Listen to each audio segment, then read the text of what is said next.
नमस्कार फ्रेंड्स, मैं पूनम गुप्ता स्वागत करती हूँ आपका अपने यूट्यूब चैनल पूनम के गीत संगीत में। बहुत ही प्यारा सी ये गारी गीत है, कैसा लगेगा कमेंट में ज़रूर बताइएगा। साथ ही हमारे चैनल को सब्सक्राइब कीजिए, लाइक कीजिए, कमेंट में ज़रूर बताइए कि आपको मेरी आवाज़ में ये गीत कैसा लगा, ये गारी गीत कैसा लगा। हिलत नाही मड़वा की समधि कमजोर बाटे, हिलत नाही मड़वा की समधि कमजोर बाटे, हिलत नाही मड़वा की समधि कमजोर बाटे। सगुन में चाहिए इनका, सगुन में चाहिए इनका, भैंसी के पड़वा की समधि कमजोर बाटे।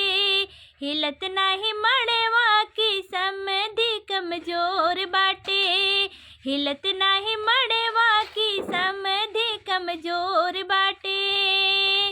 सगुन में चाहिए इनका, सगुन में चाहिए इनका, भैंसी के पड़वा की समधि कमजोर बाटे।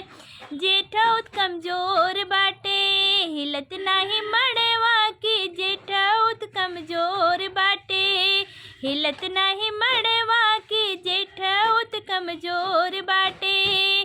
सगुन में चाहिए इनका, सगुन में चाहिए इनका, कुकरू का पिल्ला की समधि कमजोर बाटे।